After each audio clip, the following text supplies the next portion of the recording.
Assalamualaikum warahmatullahi wabarakatuh. Waalaikumsalam warahmatullahi wabarakatuh. Bismillahi walhamdulillah. Wassalatu wassalamu ala sayyidina rasulillah, sayyidina wa maulana Muhammad ibn Abdullah wa ala alihi wa sahbihi wa mawalah. Amma ba'du, subhanaka la ilma lana illa ma 'allamtana innaka antal alimul hakim. La hawla wa la quwwata illa billahil aliyyil azim. Saudara-saudara kaum muslimin rahimakumullah, ada 3 perintah Allah yang berangkai dalam Al-Quran yang menurut para ulama tidak diterima yang satu apabila yang lain tidak dikerjakan. Di antaranya ayat aqimus shalah wa atuz zakah. Yang kedua ati'ullaha wa ati'ur rasula. Dan yang ketiga ayat anishkurli wali walidayka. Perintah ini merupakan perintah yang berangkai. Aqimus shalah wa atuz zakah. Dirikan salat dan bayar zakat. Artinya tidak diterima salatnya orang yang tidak membayar zakat, dan tidak diterima zakatnya orang yang tidak mendirikan salat. Perintah ini berangkai pada saat salat dikerjakan, zakat apabila sampai haul dan nisabnya harus dibayarkan. Begitu juga pada ayat ati'ullaha wa ati'ur rasul. Taatlah kamu kepada Allah dan taatlah kamu kepada Rasul. Tidak diterima taat kepada Allah kalau membelakangi Rasul, dan tidak diterima mentaati Rasul kalau tidak mentaati Allah. Keduanya berangkai dan tidak terpisahkan satu dengan lainnya. Taat kepada Allah artinya harus taat juga kepada Rasul. Mengamalkan Quran artinya juga harus dengan mengamalkan sunnah. Oleh karenanya sering diingatkan, usaha memisahkan umat Islam dari Islamnya selalu diawali dengan memisahkan umat Islam dari ulamanya. Dan ini bukan urusan baru. Sejak zaman dahulu, orang-orang yang anti kepada Islam selalu berusaha memisahkan umat Islam dengan Islamnya. Caranya, pertama dipisahkan umat dari ulama. Kalau cara ini berhasil, mereka masuk kepada tingkat yang kedua, ditanamkan keraguan kepada sunnah. Kalau cara ini pun juga mereka berhasil, masuk kepada bagian ketiga yang terpenting, menanamkan keraguan kepada Al-Quranul Karim. Kalau umat sudah meragukan Al-Quranul Karim, maka tidak ada lagi yang bisa diharapkan. Oleh karena itu, ati'ullah dan ati'ur rasul tidak bisa dipisahkan satu sama lain. Apabila kita mengamalkan ajaran Quran, seiring dengan itu kita juga harus menegakkan sunnahnya. Adapun ayat yang ketiga yang merupakan perintah berangkai ini, anishkurli wali walidayka, kata Allah.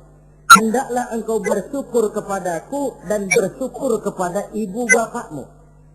Bersyukur kepada Allah tapi tidak bersyukur kepada ibu bapak tidak diterima. Bersyukur kepada ibu bapak tapi tidak bersyukur kepada Allah juga ditolak. Oleh karenanya keduanya tidak bisa terpisahkan satu sama lain. Orang yang pandai bersyukur kepada Allah, dia harus pandai juga bersyukur kepada ibu dan bapaknya. Bersyukur kepada ibu bapak artinya berbakti kepada kedua orang tua kita. Kalau kita perhatikan, dan inilah pokok yang akan kita bicarakan pada pertemuan ini, soal berbakti kepada ibu dan bapak. Kalau kita perhatikan, kedudukan kedua orang tua dalam Al-Quran itu tinggi sekali. Kita baca misalnya dalam surah Al-Isra ayat 23. Di sana menjelaskan, وَقَضَى رَبُّكَ أَلَّا تَعْبُدُوا إِلَّا إِيَّهُ وَبِالْوَالِدَيْنِ إِحْسَانًا. Dan Allah Tuhanmu telah memutuskan, telah menetapkan, jangan kamu menyembah selain daripadanya, dan berbaktilah kepada kedua orang tua. kita perhatikan tartibul kalimat atau tertib urutan kalimat dalam ayat ini. Pertama, jangan menyembah selain kepada Allah. Yang kedua, berbakti kepada kedua orang tua. Allah, setelah itu kedua orang tua. Begitu tinggi kedudukannya sampai dirangkaikan dengan kewajiban menyembah hanya kepada Allah. Sesudah itu apa? Wabil walidaini ihsana, berbakti, berbuat baik kepada ibu dan bapak. Dulu dalam surah An-Nisa ayat 36 kita temukan wa'budullaha wa la tusyriku bihi syai'a wa bil walidaini ihsana. Sembahlah Allah, jangan engkau sekutukan ia dengan sesuatu pun, dan berbuat baiklah kepada kedua orang tuamu. Lagi-lagi di sini perintah bertauhid, perintah menyembah hanya kepada Allah dirangkaikan dengan perintah berbakti kepada kedua orang tua. Dalam kehidupan sehari-hari biasanya perintah penting lahir pertama, perintah penting kedua lahir pada urutan kedua. Dari segi prioritas kita bisa melihat tingginya kedudukan kedua orang tua kita di dalam kehidupan ini. Lalu orang tua adalah bapak dan ibu. Keduanya mempunyai peranan yang sangat besar sejak lahirnya kita ke alam dunia ini sampai kita meningkat menjadi anak-anak, remaja, dewasa. Bapak misalnya kita lihat sibuk mencari nafkah, ia pergi pagi, pulang sore, peras keringat, banting tulang, karena cita dan harapan agar anaknya kelak hidup lebih baik dari dia sekarang ini. Dan untuk itu dia rela peras keringat, banting tulang. Seolah-olah dia berkata, ayahmu biarlah kaki jadi kepala, kepala jadi kaki, asal kau kelak jadi orang. Yang kadang-kadang setelah kita sang anak ini jadi orang, sering lupa kacang akan kulitnya. Sehingga boleh jadi orang lalu berkata, kalau orang tua kaya, anak jadi raja. Kalau anak yang kaya, orang tua sering jadi budak. Orang tua kaya, anak jadi raja. Apa yang dia mau jadi kenyataan. Tapi kalau anak yang kaya, kadang-kadang orang tuanya yang jadi budaknya. Lalu di samping sibuk mencari nafkah, bapak juga memberikan perlindungan dalam kehidupan ini. Menjadi simbol wibawa yang pada suatu saat kita akan merasakannya kalau dia sudah tidak ada. Begitu barangkali kecenderungan orang, seperti kata Imam Al-Ghazali, kamu baru merasa pentingnya suatu nikmat kalau dia sudah hilang dari diri kamu. Kita baru terasa pentingnya sehat kalau lagi sakit. Baru tahu pentingnya gigi kalau lagi sakit gigi. Baru tahu pentingnya telinga kalau lagi budak. Tetapi pada saat normal, kita menganggap itu sesuatu yang biasa. Bukankah keberadaan seorang bapak dalam hidup ini, di samping dia pelindung, juga menjadi simbol wibawa dalam kehidupan di masyarakat? Orang sering berkata, gue bukan takut sama lo, gue suka sama orang tua lo. Masih ada yang disegeni, masih ada yang dihormati. Pantas saja kalau kita ambil dari sejarah, ketika baginda Rasul ditinggal wafat oleh Khadijah, oleh pamannya Abu Thalib, gangguan kafir Quraisy makin meningkat. Kenapa? Kemarin-marin mereka mau menghadang Nabi, mau menghantam Nabi, masih mandang Khadijah binti Khuwailid, seorang bekas janda bangsawan. Mereka masih memandang Abu Thalib, orang tua yang disegani. Sekarang dua-duanya sudah tidak ada, apalagi yang mau disegani, hantam saja sudah Muhammad. Itu pun dirasakan oleh pribadi Nabi kita. Saudara-saudara kaum muslimin, apalagi yang namanya ibu, dia lebih banyak menangani kita. Lantas kalau Rasul satu saat ditanya orang, ya Rasul, siapa sih yang paling harus saya taati di dunia ini? Ibumu. Lalu siapa lagi ya Rasul? Ibumu. Kemudian setelah itu siapa ya Rasul? Ibumu. Sesudah itu siapa ya Rasul? Bapakmu. Ibu, baru bapak. 3 berbanding 1. Kenapa harus begitu? Kita lihat. Pertama yang namanya ibu, sejak proses kehamilannya sudah istilah Quran hamalathu wahnan ala wahnin. dia mengandung kita dalam keberatan yang bertumpuk di atas keberatan, berat kuadrat. Bahkan sebelum itu, sejak ngidam anaknya, ibu kita itu sudah kita siksa.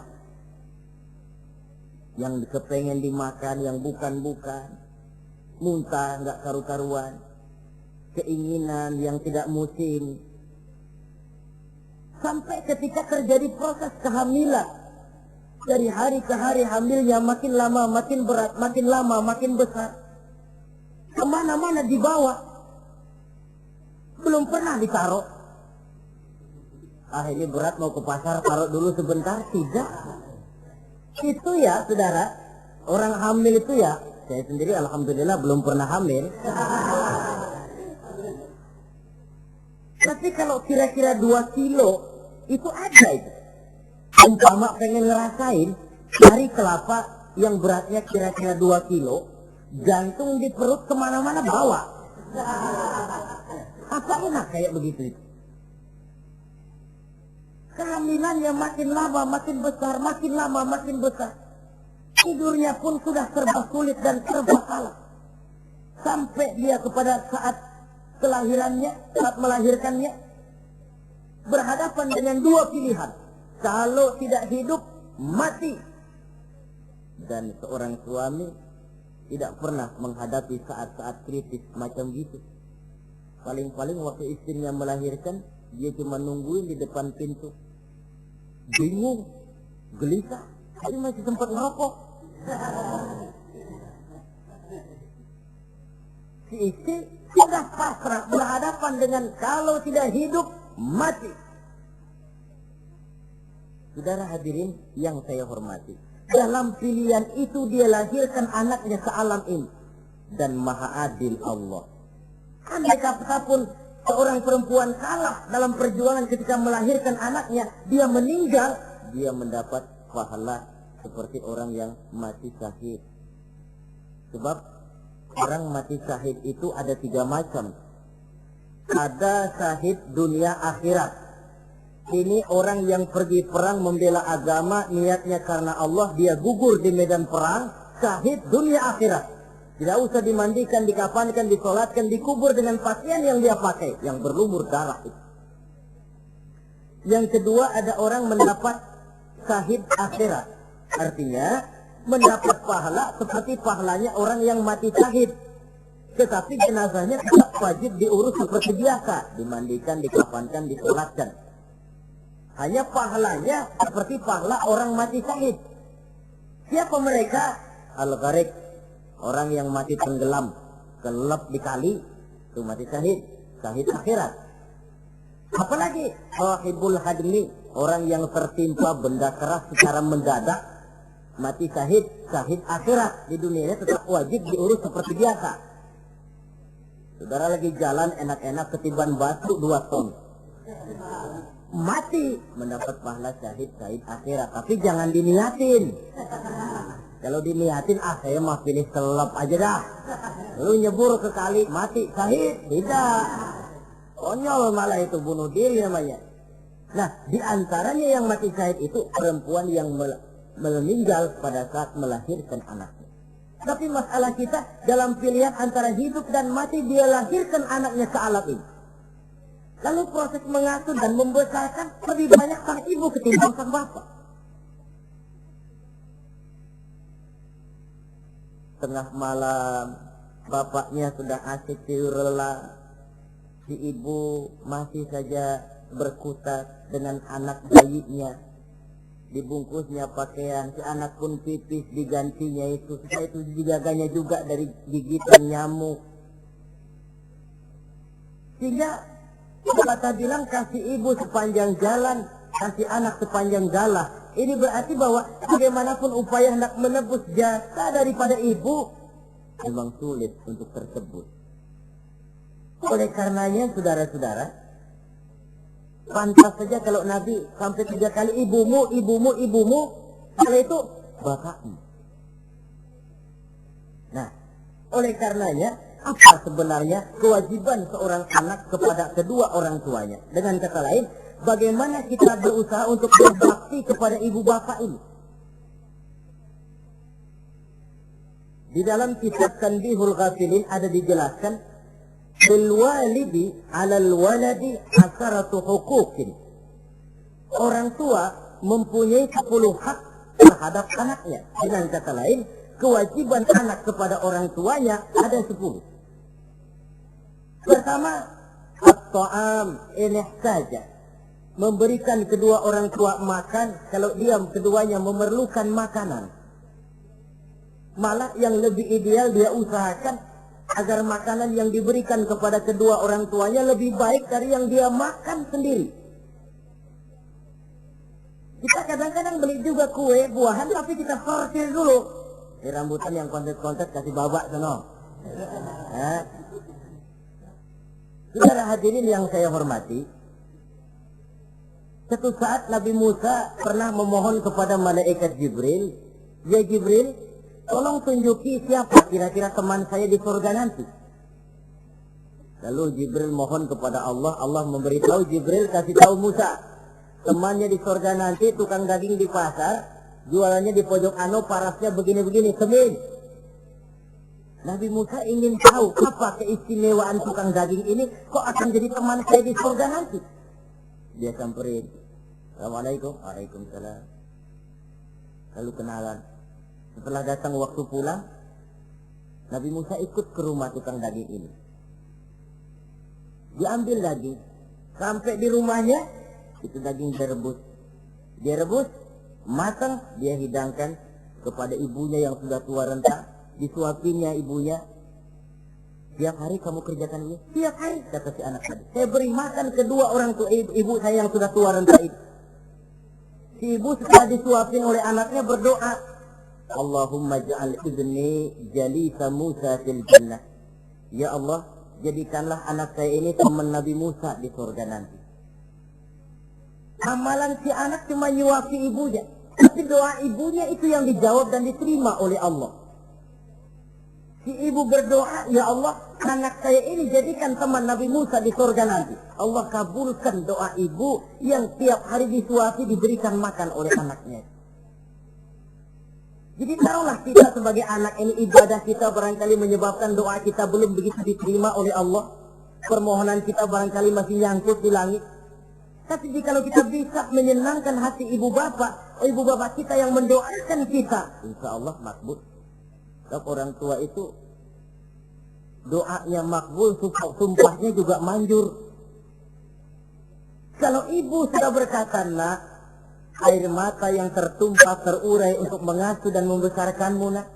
Air susu ibu yang kau minum sampai kau tumbuh menjadi dewasa semacam ini, seluruh cucuran keringat dan jerih payah ibu rela, nak. Mudah-mudahan kau jadi orang berguna. Insya Allah hidup ada berkahnya." Tapi kalau hati orang tua sudah masghul, apalagi sampai keluar sumpahnya, banyak legenda-legenda, entah itu yang namanya si Malin Kundang, anak durhako, entah itu riwayat-riwayat lain yang menjelaskan bahwa tidak ada keberkahan yang bisa tegak tanpa doa dari ibu dan bapak. Saudara-saudara kaum muslimin yang saya hormati, memberikan makan kepada kedua orang tua. Sekarang kalau kedua orang tua mampu bagaimana? Tidak jadi soal. Tidak jadi soal orang tua mampu atau tidak kita memberikan, mengirimkan makanan. Apalagi kalau orang tua kita sudah lanjut usianya, iyalah kalau umur 40-50 tahun masih bisa makan sendiri. Tapi pada saat saudara yang berbahagia dikaruniai orang tua berumur panjang, 70, 80, 90 tahun, sesuai dengan janji Allah, "Wa man nu'ammirhu nunakkishu fil khalqi." Siapa yang kami panjangkan umurnya, kami kurangi bentuk kejadiannya. Artinya berkurang nikmat Allah itu. Panjang umur, nikmat berkurang. Artinya mata sudah lamur, pikiran sudah rada pikun.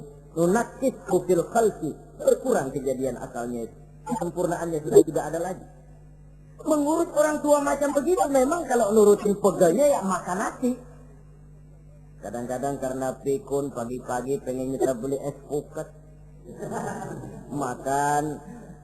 Lagi zaman susah tukang bubur kepengen makan bubur. Tapi di situ ujian.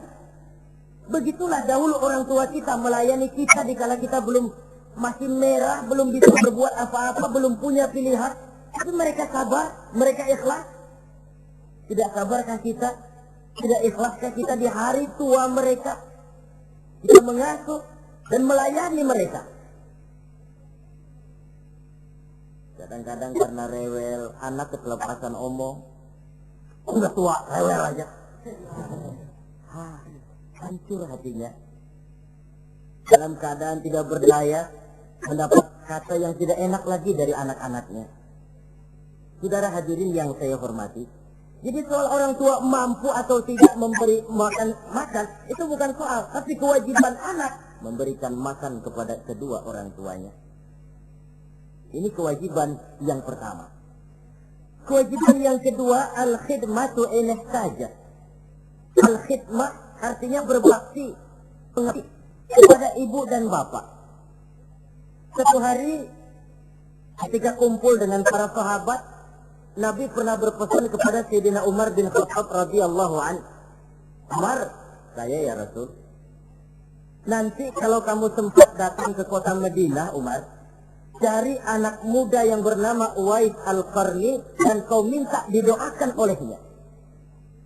Sayyidina Umar heran. Ini yang menyuruh Rasul. Padahal Rasul doanya mustajab. Dan lagian masih banyak orang-orang tua. Kenapa kalau datang ke Madinah suruh cari anak muda namanya Uwais Qarni dan minta didoakan olehnya? Apa keistimewaan Uwais Al-Qarni ini? Jadi ini pun juga alasan kata Nabi, aksiru minan nas bidu'ail khair fa innaka la tadri min ayyi fahin yuqbal. Banyak-banyaklah kamu minta doa kebaikan dari orang lain, sebab kamu tidak tahu dari mulut yang mana doa diterima Allah. Menurut kita barangkali orangnya kere, nggak ada potongan, tapi kalau doanya diterima Allah, siapa yang sanggup menghalangi? Ada orang bilang, enakan doa sendiri langsung mantap, tidak jelek. Tapi minta didoakan orang lain pun tidak salah. Saudara-saudara yang saya hormati, kadang-kadang tukang minta-minta pengemis datang ke rumah. Kita kasih 100 rupiah, lalu keluar doanya kan, mudah-mudahan rezekinya bapak lancar dan segala macam. Ada orang yang nggak sabar, dia bilang, alah kenapa saya kamu doain dirimu sendiri aja dah, supaya besok jangan jadi pengemis lagi. Secara logika mungkin, secara logika. Tapi agama bukan cuma logika. Siapa tahu dan siapa yang bisa menghalangi kalau doa dari mulut tukang pengemis itu yang diterima Allah? Tidak seorang pun yang tahu. Nah, Sayyidina Umar heran, apa sih keistimewaan Uwais Al-Qarni ini?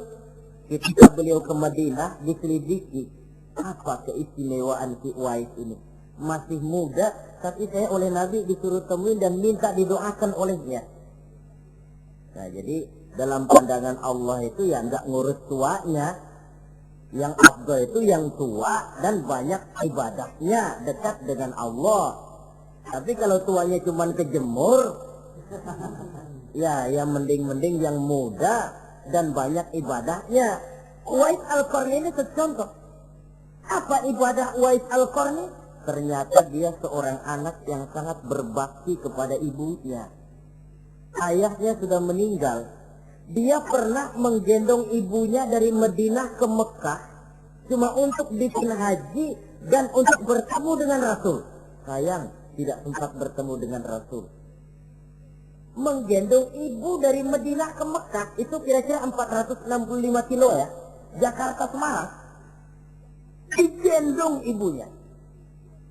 Kita kadang-kadang ibu kita ini sudah sakit payah, mau ke dokter saja masih manggil orang, gotongin mak gua no. Masih minta tolongin.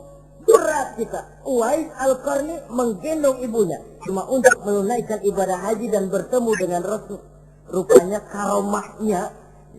karomahnya itu muncul karena dia merupakan anak yang sangat bakti kepada ibunya. Jadi Allah memberikan karomah itu ya, ada yang karena orang rajin tahajud, ada yang karena tangannya pemurah, dermawan, ada yang karena sangat berbakti kepada kedua orang tuanya, ada yang karena rajin baca Quran, ada yang karena rajin melaksanakan puasa sunnah. Timbul karomahnya, keistimewaan yang diberikan Allah kepadanya. Jadi bakti kepada ibu dan bapak mendatangkan karomah, keistimewaan yang diberikan Allah kepada kita. Ya, Uwais Al-Qarni ini, kalau dilihat dari segi ibadah, dia masih muda, tentu lebih banyak ibadahnya macam Umar bin Khattab.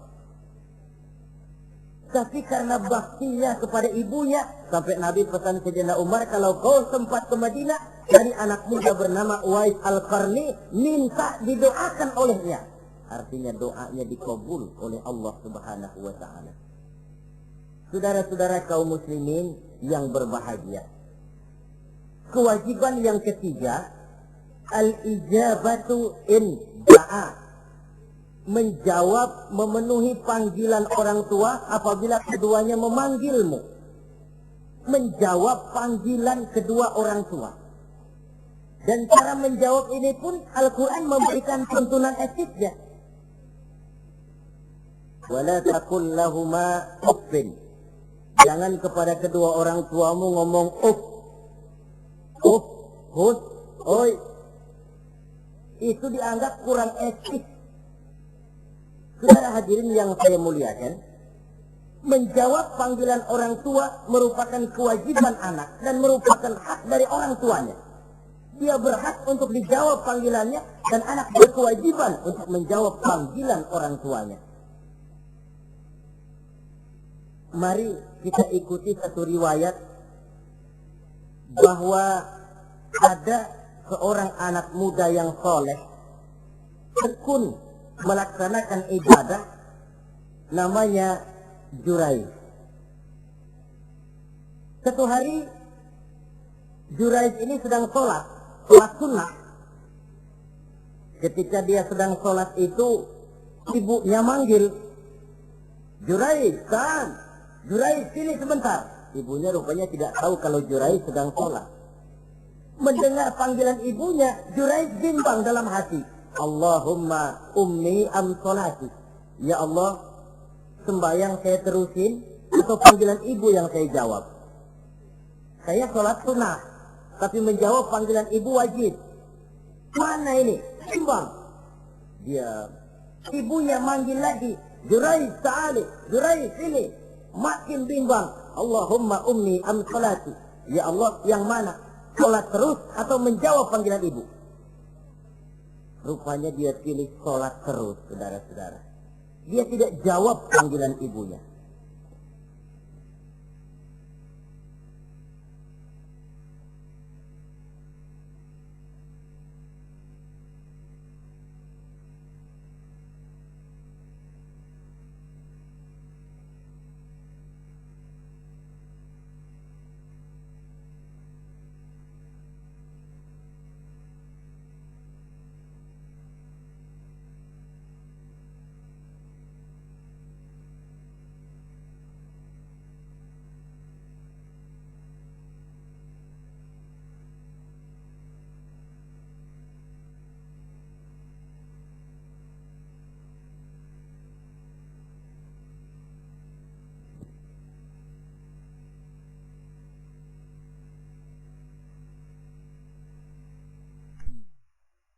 Karena panggilannya tidak dijawab ini, mangkel rupanya hati sang ibu.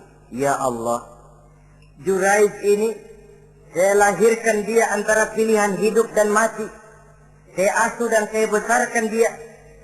Cuma saya panggil tidak mau menjawab, sakit hati saya. Keluar katanya, ya Allah, jangan mati Jurayj sebelum dia bertemu orang jahat. Nah, berlalulah riwayat ini. Hari berganti hari, bertukar minggu pergi, datanglah bulan. Kesolehan anak muda yang bernama Jurayj ini terkenal ke seluruh kampung. Dan biasa, kalau ada orang yang soleh, apalagi dia masih muda, yang usil banyak. Dan yang usil ini selalu berusaha mencari jalan bagaimana menghancurkan Jurayj ini. Saudara hadirin yang saya hormati, akhirnya mereka begini aja. Jurayj kan masih muda, kita goda pakai harta. Ah, tidak mungkin. Jurayj itu bukan orang yang mata duitan, dia tidak akan luluh oleh harta. Kita tawarkan kedudukan, juga tidak bisa.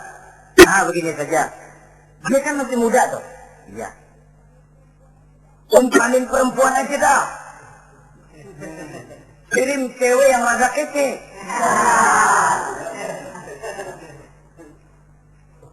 Dicarilah perempuan untuk menggoda Jurais ini.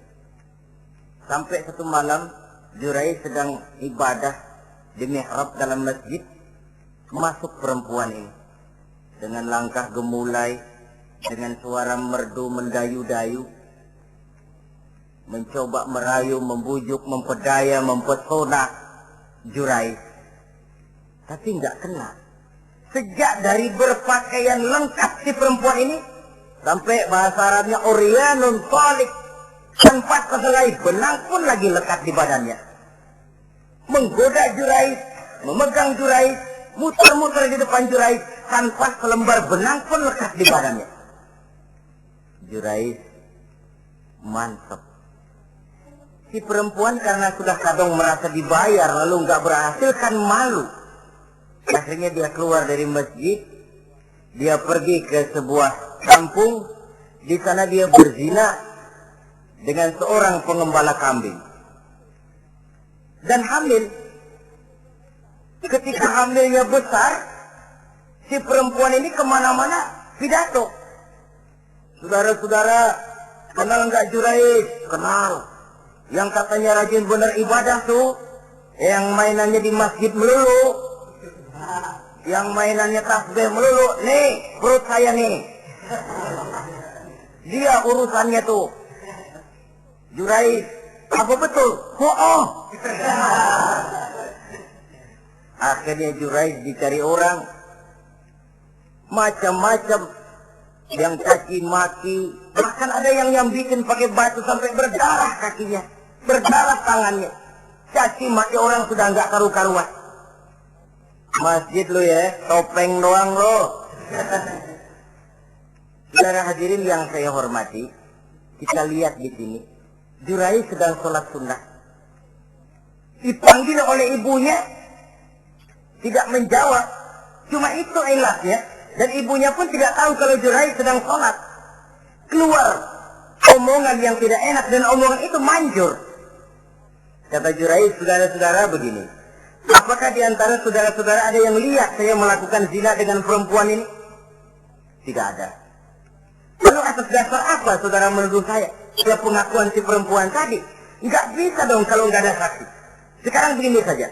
Bagaimanapun saya ngotot, saudara nggak percaya, kita tunggu saja sampai si bayi ini lahir. Kita tanya dia nanti siapa bapaknya. Baiklah kalau begitu. Ditunggulah saat kelahiran sang bayi. Begitu bayi itu lahir ke alam ini, bron merah, masih orok. Setelah dibersihkan, ditekan perutnya oleh Jurais, ya gulam, kul man abuk. Bayi, tolong kasih tahu siapa bapakmu. Dengan izin Allah itu orok, bayi yang masih merah ngomong, bapak saya tukang ngangon kambing di kampung Ano. Kata Jurais tuh kan, gua tuh juga bukan gua ya. Gak percaya sih ente, main sabot aja. Begini akhirnya nih, ternyata sedang sholat sunnah dipanggil, tidak menjawab, ibunya mangkel, keluar omongan tidak enak, itu masih manjur.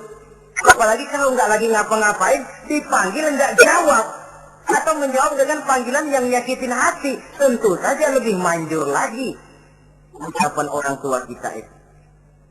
Saudara-saudara yang saya hormati, jadi kewajiban ini al-ijabatu inda'a, menjawab apabila dipanggil. Teorinya mudah ini, prakteknya yang sulit. Pada suatu saat kita sedang menghadapi urusan yang sangat penting, orang tua manggil. Pada suatu saat kita sedang menghadapi tamu untuk sesuatu yang vital, orang tua manggil. Pada saat semacam itu, seperti ada hadis, tuan rumah wajib menghormati tamu, itu sih mudah dalam situasi normal. Tapi coba malam kita sudah nggak tidur, begitu mau tidur baru mau ngelayat assalamualaikum tamu. kondisi begini untuk mengamalkan hadis tadi bisa apa tidak menghormati tamu dalam kondisi yang memang kita ini sudah mestinya istirahat. Mestinya kan hati kita. Kamu nggak tahu diri banget, gue mau tidur. Datang. Kalau kondisinya normal, menghormati tamu bukan sesuatu yang sulit. Begitu juga menjawab panggilan orang tua ini. Kalau kondisinya normal, mudah. Tapi dalam kondisi di mana kita berhadapan dengan pilihan ini atau ini, di situ akan kelihatan bakti anak kepada kedua orang tuanya. Yang keempat, kewajiban anak al-ita'atu in amara ghairi maksiyatin. Taat kepada ibu bapak sepanjang perintahnya tidak untuk maksiat kepada Allah. Kalau sudah perintahnya untuk maksiat, gugur kewajiban untuk taat. Umpamanya ada orang tua ngajak anaknya, "Nak, Ong, warung pojok yuk." "Ngapain, Mbak? Kita teler." Umpama anak tidak wajib taat. Atau ada orang tua musyawarah sama anaknya, "Nah, gimana kalau kita pindah agama saja?" Tidak wajib taat. Sepanjang perintah itu tidak untuk melakukan maksiat kepada Allah, anak wajib taat. Dan jangan lupa, kewajiban taat kepada kedua orang tua di bawah kewajiban taat kepada Allah dan Rasulnya. Allah dan Rasulnya, setelah itu ibu bapak. Apabila perintah tidak untuk melakukan maksiat, maka anak wajib untuk melakukan taat kepada kedua orang tuanya. Ini kewajiban yang keempat. Apatah lagi kalau cuma sekedar diperintah ngaji, diperintah sekolah, diperintah melakukan membantu pekerjaan yang ada di rumah. Itu sudah perintah yang di samping bermanfaat buat keluarga, juga menyangkut hari depan kita sendiri sebagai anak. Kadang-kadang memang kita mengukur dari sudut kepentingan kita tanpa melihat jauh ke depan. Misalnya, ada anak pulang sekolah, langsung ambil layangan sama benang berangkat ke lapangan. Orang tua, karena melihat jauh ke depan, anak ini lelahnya belum hilang. Dipanggil, "Nak, pulang nak, jangan main layangan, sini dulu kau istirahat, makan, sholat, tidur siang nak, nanti bangun tidur barulah main." Si anak mungkin hatinya ngedumil, "Bapak, orang main layangan aja dilarang." Ini kesan yang timbul. Orang main layangan saja kok dilarang. Padahal larangan ini adalah untuk kemanfaatan dan kemaslahatan si anak itu sendiri. Tapi anak tidak mau mengerti. Yang dia tahu, dia dilarang main layangan. Itu cuma karena pandangannya yang tidak jauh menerawang ke depan. Pepatah bilang, sekejam-kejamnya macan tidak ada yang makan anaknya sendiri. Artinya, bagaimanapun kondisinya, orang tua itu tidak ada yang akan sampai untuk menyengsarakan anaknya. Saudara-saudara kaum muslimin rahimakumullah. Jadi yang keempat, kewajiban untuk taat sepanjang tidak melakukan maksiat kepada Allah Subhanahu wa taala. Yang kelima, at-takallum ma'ahu bil-lin. Apabila bercakap-cakap dengan kedua orang tua, hendaklah dengan tutur kata yang lemah lembut. Wala tanharhuma wala taqul lahuma uffin wa qul lahuma qawlan karima. Jangan membentak, jangan up saja, pus saja, itu sudah tercela dan tidak boleh menurut ajaran agama.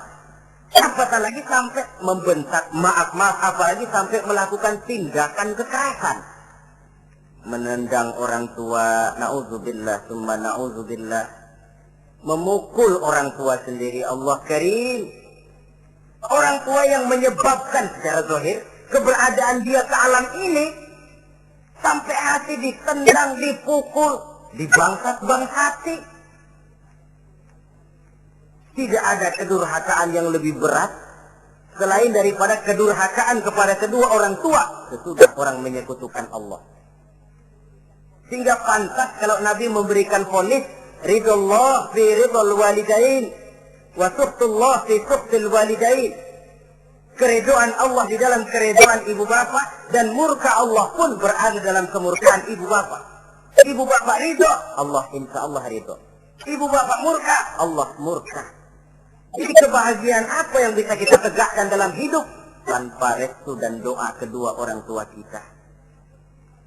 Si anak mungkin karena pendidikannya lebih tinggi, pengalamannya lebih luas, pergi ke mancanegara, bisa segala macam bahasa, didik secara canggih. Tapi apakah itu lalu berarti dia harus memalingkan diri dari kedua orang tuanya? Sama sekali tidak. Disinilah unsur yang namanya keberkahan. Maka sering dijelaskan orang tua adalah keramat hidup. Kita sering ziarah. Ya kadang-kadang kalau yang diziarahi kiai ya lumayan. Kadang-kadang yang diziarahi dukun yang sembahyang aja enggak. Cari mbah ano, cari ambah ano, cari keramat ini, cari keramat itu. Dan jangan lupa di beberapa daerah yang namanya kiai itu ya, yang disebut kiai, bukan cuma orang yang ngerti agama. Ya kalau saudara ke keraton Jogja mana, segala gerobak namanya kiai. Iya toh, kereta kencana itu. Degung namanya kiai.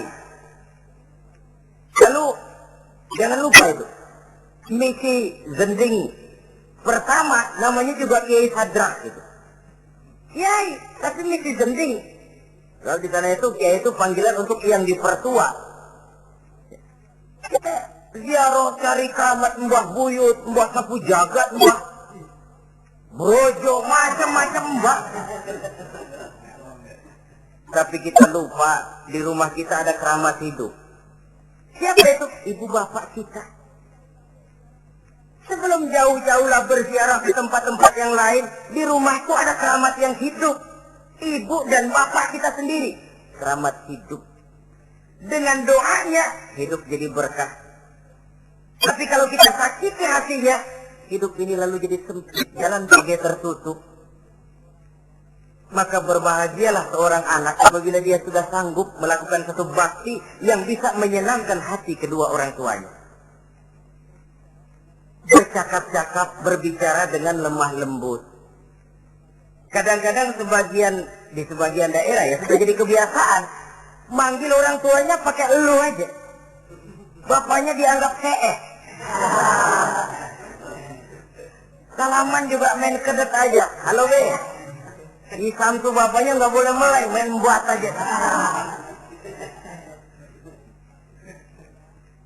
Dari panggilan saja, saudara hadirin yang saya muliakan, sudah memberikan cermin.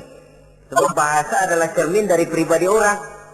Kalau kepada orang tua kita sendiri kita memakai bahasa yang kasar, cermin bahwa pribadi kita memang pribadi yang kasar. Jadi pantas kalau agama mengatakan, apabila kedua orang tuamu sudah mencapai usia lanjut, fala tanharhuma, jangan membentak. Wala taqul lahuma uffin, jangan berbicara uff. Wa qul lahuma qaulan karima, sampaikan berbicara kepadanya dengan qaulan karima, kata-kata yang mulia, bukan kata-kata yang bagus dan indah diminta, qaulan karima, kata-kata yang mulia. Ya Allah, luhur, indah betul bahasa Quran ini. Berbicara kepada kedua orang tua dengan kata-kata yang mulia. Jadi sekedar itu saja tidak boleh, konon lagi sampai membentak. Termasuk orang tua ini yang mertua. Orang tua kan tiga toh. Orang tua yang menyebabkan kita lahir ke dunia, ibu bapak kita. Orang tua yang mempercayakan anaknya kepada kita, mertua kita. Dan orang tua yang mendidik kita, guru kita. Ketiganya berfungsi orang tua. Kewajiban ini juga berlaku. So, mertua kan cuma sekedar istilah. Pada hakikatnya dia adalah orang tua kita juga. Jangan lalu berbeda karena cuma dia bapaknya istri kita. Sama saja. Kalau kepada orang tua sendiri menghormati, lalu kepada mertua kita kurang begitu perlu, itu sudah satu sikap yang tidak adil. Tentu itu akan menyakiti hati istri. Atau kalau dia istri, akan menyakiti hati suami. Berkata dengan kata-kata yang mulia. Saudara-saudara, yang keenam, in ihtaja ilal kiswah kasahu in qadar 'alaiha. Kalau dia perlu pakaian, berikan pakaian walaupun dia sendiri mampu membeli. Nah, antarin bapak beli kacamata yuk. Ayo pak, Sudah sampai di toko kacamata, bayar oleh anaknya. Walaupun si bapak punya duit dan si bapak yang ngajak beli, kewajiban anak, bayarin. Jangan mentang-mentang bapaknya cuma minta dianterin, bener-bener nganterin. Bapaknya ngeluarin dompet cuek aja. Mana ada kembalinya, Pak? Wah, kembalinya ditarik. Ya, kalau anak belum punya penghasilan ya wajar. Yang kita maksud di sini, anak sudah mandiri dan punya penghasilan yang memadai, bahkan mencukupi untuk membantu orang tuanya. Saudara hadirin yang saya muliakan, dan ini juga, kalau memang bisa, seharusnya orang tua kita pakaikan yang lebih baik dari yang kita pakai sendiri. Kalau bisa. Sebab nantinya, sikap kita kepada orang tua kita itu akan jadi bahan bibir di masyarakat. Ya, no ya, dia enak-enakan orang tuanya begitu aja ya. Mungkin di depan kita orang tidak bicara, tapi di belakang kita. Kok tegel ya? Kok sampai hati ya? Dia enak-enakan berdiri di Menara Gading, tapi orang tuanya tiap hari kerja begitu berat. Saudara hadirin yang saya hormati, sekali lagi, di depan kita orang mungkin tidak berani bicara, tapi di belakang itu akan jadi buah bibir. Ini dari segi kita memelihara muru'ah. Yang ketujuh, al-masyu khalfuhu. Kalau jalan, mengiring. Artinya, di belakang orang tuanya. Ini adabnya. Adab berjalan. Saudara yang saya hormati, ini yang dicontohkan oleh baginda Rasul. Jika berjalan dengan orang-orang tua, beliau belakangan. Kenapa? Ini merupakan simbol penghormatan kita kepada orang yang lebih tua daripada kita. Tidak mentang-mentang karena pendidikan lebih tinggi, merasa dirinya lebih tahu, lebih pengalaman, selonong boy. Orang tua tahu apa sih? Ngir. Waduh, hebat. Saudara hadirin yang saya hormati, al-masyu khalfuhu. Berjalan di belakangnya. Begitu juga untuk mengemukakan pendapat. Kalau suatu saat orang tua mengajak musyawarah, dengarkan dulu omongannya, tangkap seluruhnya. Kalau kita merasa bahwa itu salah, jangan lalu dipotong. Salah, Pak, jangan begitu, Bapak kolot sih. Salah, jangan. Sebab itu akan menyakiti hatinya. Kalau hatinya terluka, itu sudah merupakan suatu dosa, melukai hati kedua orang tua. Kalau dianggap kita diminta mengemukakan pendapat, kemukakan pendapat itu. Kalau menurut saya sih begini. Dan itu memang orang tua yang bijaksana. Dia juga tidak cuma memaksakan pendapatnya, tapi juga minta pendapat dari si anak. Ada timbal balik. Sistemnya komunikasi keseimbangan. Inilah makna ucapan Nabi, bukan termasuk golonganku, kata Nabi. Orang tua yang tidak sayang kepada anak muda, dan orang muda yang tidak menghormati orang tua. Bukan golonganku. Jadi seimbang tuh. Yang tua sayang yang muda hormat yang tua. Tapi yang tua jangan minta dihormati. Ini kewajiban orang muda, hormati. Kewajiban yang tua apa? Sayangi yang muda. Jangan mentang-mentang yang muda harus menghormati yang tua. Lalu yang tua minta dihormati, gila hormat. Doakan tuaan lo, kalau salaman sama gue cium tangan ya. Pokoknya kalau lo nggak nanya, gue nggak nanya. Mentang-mentang tua lalu pasang tarik. Tidak, malah kalau menurut tradisi Islam ya, tradisi Islam saya katakan, Nabi itu siapapun yang beliau temui, beliau yang pertama kali memberi salam. Sebab bila dua orang muslim ketemu, yang terbaik adalah yang pertama ngasih salam. Si A, si B ketemu. Siapa yang paling baik di antara keduanya? Yang duluan ngucap salam. Jadi berebut ngucap salam. Kita zaman sekarang kadang-kadang kita sudah assalamualaikum yang nyautin kayak Firawan. Mukanya pakai ditekuk. Kita sudah yang muda mau menghormati, yang tua malah gila hormat. Yang muda jangan cuma minta disayangi, tapi nggak sanggup menghormati yang tua. Sistem keseimbangan. Yang tua sayang yang muda hormat kepada yang tua. Kalau ini terwujud, nikmat kehidupan bermasyarakat ini. Kadang-kadang kan pincang, yang tua nggak sayang sama yang muda. Ada bakat-bakat terpendam yang mau maju dianggap saingan. Kalau yang begini maju rusak gua nih. Lalu diseken. Lalu yang muda pun karena merasa pendidikan lebih tinggi, pandangan lebih luas, nyelongcong jadinya. Kurang ajar sama yang tua. Timbul gap, timbul misunderstanding, salah pengertian. Kalau sudah begitu, kesatuan dan persatuan sulit diwujudkan. Maka usaha pun lalu tidak seperti yang seharusnya. Saudara-saudara yang saya hormati, yang ke-8 sekarang, kewajiban anak itu apa? Al-irda'u lahu bima radiya li nafsihi. Mencari keridhaan dari orang tua tentang sesuatu yang dia ridho. Artinya, orang tua kita senang apa? Kita berusaha senang itu. Mengukur orang tua itu dengan diri. Ukurannya diri. Yang orang tua kita senang, kita berupaya senang. Orang tua kita senang ngaji, berusaha kita untuk senang hadir di majelis taklim. Orang tua kita senang baca Quran, kita juga berupaya senang baca Quran.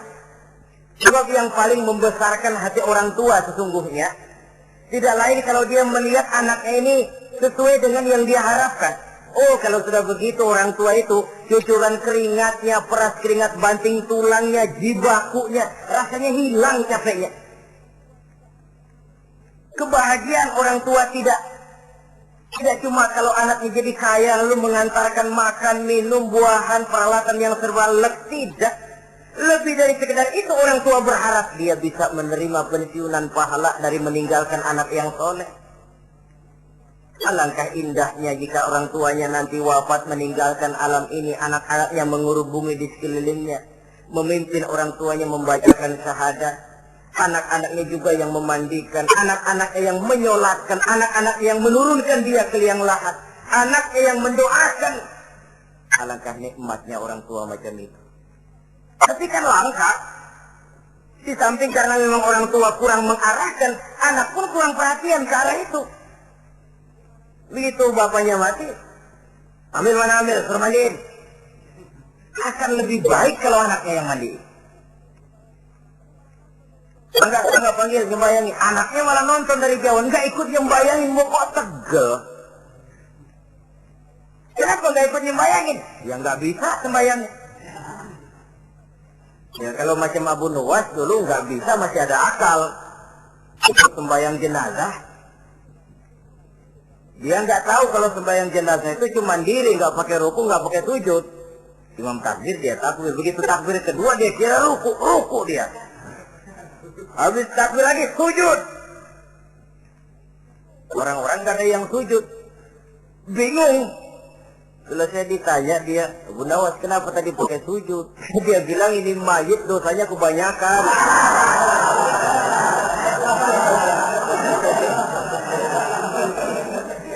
Jadi kalau nggak pakai sujud dosanya nggak diterima katanya. Dosanya nggak diampuni kalau nggak pakai sujud. Makanya saya pakai sujud. Itu sih akal-akalan. Jawaban orang kepepet namanya. Saudara hadirin yang saya hormati, baiklah ya. Yang ke-9, al-ikrahu lahu bima yakrahu li nafsihi. Membenci apa yang dibenci oleh orang tuanya. Orang tua kita nggak senang judi, jangan dekati judi. Orang tua kita nggak suka minuman keras, jangan cekek botol. Orang tua kita nggak senang kalau kita pulang sampai pagi misalnya, jangan pulang pagi. Orang tua kita nggak senang kita hanyut dalam arus pergaulan bebas, batasi pergaulan untuk menjaga hatinya. Tahulah kita senang, tapi di depan orang tua kan harus berusaha menjaga hati kedua orang tua kita. Ini tidak berarti bahwa di depan orang tua baik lalu di belakang orang tua merdeka.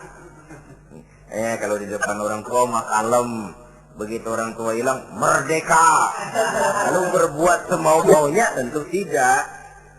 Lalu yang ke-10, ad-du'a lahu bil maghfirah kullama da'a li nafsihi. Mendoakan kedua orang tuanya tiap kali dia mendoakan dirinya. Ya, kewajiban anak tidak lupa tiap kali berdoa untuk dirinya, orang tuanya disertakan. Rabbighfirli wali walidayya, ampuni saya dan ampuni dosa ibu bapak saya. Pak, itu kalau orang tua masih hidup, ya. Sekarang kalau orang tua sudah meninggal, bagaimana berbaktinya? Gampang. Pertama, antasila akrabaihima, bersilaturahmi dengan kerabat yang ditinggalkan oleh orang tuanya. Jadi jangan setelah orang tua mati lalu kehabisan obor. Orang tuanya kita senang, anaknya kita benci. Sama aja ngebenciin orang tuanya. Kan sering kejadian begitu. Zaman orang tuanya masih hidup, kawan medok, kawan lengket, orang tuanya udah mati, turunannya malah dimusuhin. Itu juga nyakitin orang yang sudah meninggal. Bersilaturahmi dengan kerabat yang ditinggalkan. Yang kedua, kalau orang tua sudah meninggal, cara berbuat baiknya bagaimana? Antastaghfira lahuma wa tad'u lahuma. Mohon ampun dan mendoakan keduanya. Itulah jadi orang soleh nikmatnya. Sudah mati pun orang kita masih kebagian doa. Orang soleh kemana-mana didoakan orang. Dia lagi tidur, ada yang sembahyang. Dalam tahiyat dia baca, Assalamu alaina wa ala ibadillahi sholihin. Ya Allah, berikan keselamatan kepada kami dan kepada hamba-hambamu yang soleh. Ini orang yang soleh, semua orang soleh kebagian doa itu. Walaupun dia lagi tidur, tidurnya didoakan orang. Dia sudah mati, kuburnya diziarahi orang, dibacakan doa. Lain kalau bajingan, liwat di kuburannya orang serem. Bajingan kemarin mati dipendam di sono. Lu jangan lewat sono, lu kesurupan. Liwat orang ngeri. Bagaimana lagi mau mendoakan? Yang ketiga, orang tua yang sudah meninggal itu cara berbaktinya wa anta tasaddaqu lahuma. Kalau ada rezeki, bersedekah atas nama keduanya. Pak, 100.000 untuk pembangunan masjid, saya lihat pahalanya untuk almarhum kedua orang tua saya. Insya Allah sampai. Oh, kalau tidak sampai, Rasul tidak akan mengajarkan badal haji itu. Untuk apa? Diajarkan badal haji artinya amalan orang yang masih hidup ada kaitannya dengan orang yang sudah meninggal. Bersedekah atas nama kedua orang tua. Saudara hadirin yang saya muliakan, mudah-mudahan Allah menjadikan kita anak yang bisa berbakti kepada kedua orang tua kita. Amin. Ini sajalah pertemuan kita yang singkat ini. Terima kasih atas segala perhatian dan mohon maaf atas segala kekurangan. Usikum wa nafsi bi taqwallah. Wassalamualaikum warahmatullahi wabarakatuh. Waalaikumsalam.